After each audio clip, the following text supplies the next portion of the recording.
Она стояла там в рабочей форме, дрожа перед двумя богатыми хозяевами, когда он приказал ей сыграть на рояле лишь для того, чтобы унизить. Никто не мог представить, чем все это закончится. Клара Мартинес стояла на коленях на холодном мраморном полу большого зала и тщательно протирала тряпкой ножки немецкого рояля, когда услышала уверенные шаги Рикардо Дильмонти, спускающегося по изогнутой лестнице. 3 года работы в этом особняке научили ее узнавать настроение хозяина по одному только звуку его шагов. Сегодня, накануне самого важного приема года, он шел с той нервной поспешностью, которая появлялась у него всегда, когда решались крупные дела и деньги. Она сделала вид, что не замечает его, когда он остановился у входа в зал и стал наблюдать за ее работой. У Рикардо была привычка стоять молча и смотреть оценивающим взглядом, будто он выбирал недвижимость и решал, стоит ли в нее вкладываться. Клара продолжала убирать, полностью сосредоточенная на том, чтобы все было идеально, как всегда. Она не могла позволить себе ни малейшей ошибки. Его голос разрезал утреннюю тишину, как сухой и холодный нож. В нем не было места для вопросов или возражений. Она медленно поднялась, вытерла руки о фартук и только потом повернулась. Рикардо стоял перед огромными окнами, выходившими в сад, где работники компании по организации праздников уже устанавливали конструкции для завтрашнего вечера. Его руки были сцеплены за спиной, а спина выпрямлена так, как всегда, когда он хотел подчеркнуть свое превосходство. «Да, сеньор Дильмонти, завтра вечером у нас будет около 200 гостей. Самые влиятельные люди страны соберутся в этом зале».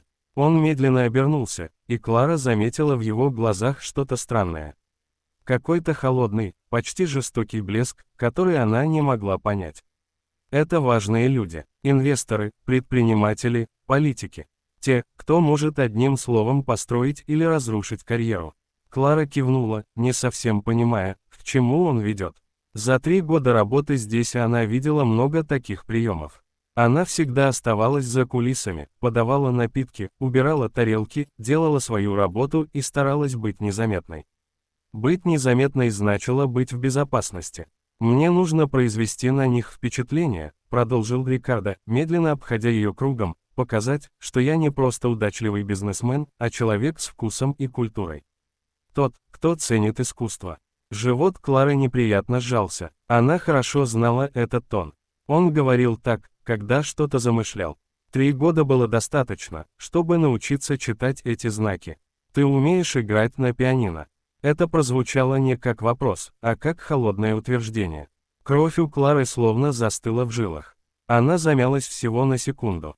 Все эти годы она была очень осторожна, чтобы не выдать своего прошлого. Никогда не подходила к роялю, когда он был рядом.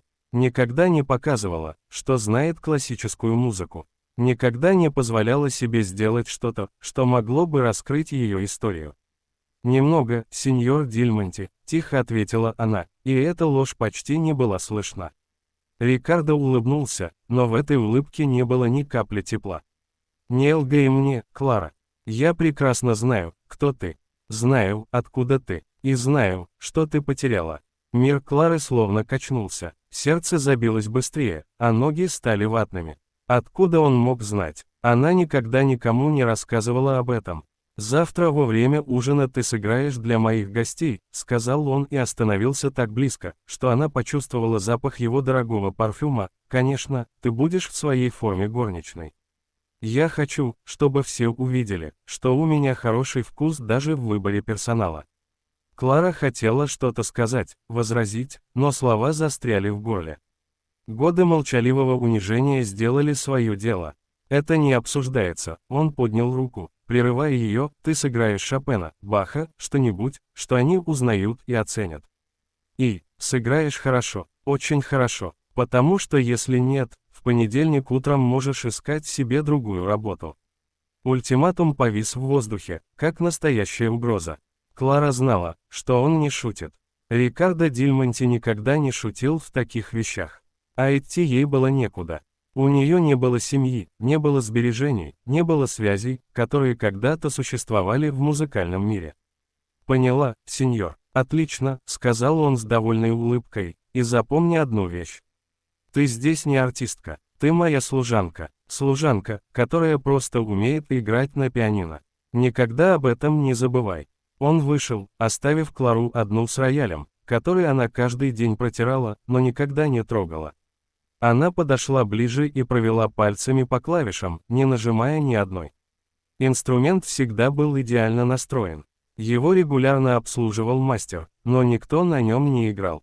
Он был просто дорогим украшением, как и многое в этом доме. Остаток дня прошел как в тумане. Клара работала на автомате, убирала, проверяла приготовление, помогала другим. Но мыслями она была далеко. Она вспоминала время, когда пианино было частью ее жизни, а не предметом интерьера. Вспоминала вечера в Королевской консерватории в Лондоне, когда ее руки летали по клавишам, а преподаватели говорили, что ее ждет большое будущее. Вспоминала родителей в зале, мать со слезами радости. А потом аварию, звонок, который все изменил, срочный отъезд, 2 похоронных венка, пустой счет и мечты, умершие вместе с ними. В 6 вечера она поднялась в свою маленькую комнату под крышей. Там была простая кровать, шкаф и окно во двор. Она долго смотрела на черно-белую форму, висевшую на вешалке. Завтра ей придется играть в ней перед сотнями людей. Ей придется превратиться в странное развлечение для богатых гостей. Но, может быть, всего на несколько минут она снова сможет быть собой. На следующий день особняк гудел, как улей. Декораторы, официанты, флористы, все бегали туда-сюда. Клара следила, чтобы все было в порядке. В 4 она пошла готовиться. Приняла душ, собрала волосы, надела форму. К 7 вечера начали приезжать гости. Дорогие машины, смокинги, вечерние платья. Клара, как всегда, была тенью среди них. Но внутри она знала, сегодня все будет иначе. Ужин подали в 9. 5 блюд, дорогие вина, разговоры о деньгах и власти. После десерта Рикардо встал и постучал по бокалу. «Дорогие друзья», — начал он, — «у меня для вас небольшой сюрприз. Одна из моих сотрудниц порадует вас музыкой». Клара почувствовала, как у нее сжался живот. Рикардо указал на нее. Взгляды 200 человек устремились в ее сторону. Она шла между столами, слыша шепот и насмешки. «Горничная пианистка, как мило», — сказала одна из дам. Комментарии сыпались один за другим. Клара подошла к роялю и села. Руки дрожали. Рикардо стоял рядом с самодовольным видом.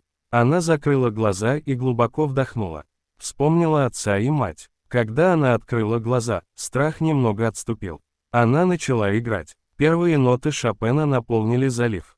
Разговоры стихли. Люди один за другим замолкали. Это была не просто правильная игра. Это была живая музыка. Клара больше не была служанкой. Она снова была собой. К ней начали подходить, окружать. Даже официанты остановились. Она играла, как будто рассказывала всю свою жизнь без словаря. Потом она перешла к собственной пьесе, которую когда-то написала для себя. «Стоп!» — крикнул Рикардо, но никто не обратил внимания. Маргарет Синклер, известный музыкальный критик, подошла ближе. «Такой талант нельзя останавливать», — сказала она холодно. Когда Клара закончила, в зале воцарилась тишина. А потом раздались аплодисменты. Настоящие, искренние. Люди плакали, улыбались, смотрели на нее с восхищением. Клара подняла глаза и увидела страх в глазах Рикардо. Он потерял контроль. Маргарет подошла к ней первой. «Где ты училась, дорогая?» «В Королевской консерватории Лондона», — ответила Клара. По залу прошел шепот. К ней подходили люди, благодарили, сжали руку. В тот вечер она больше не была служанкой. В тот вечер она снова стала артисткой. И все это поняли.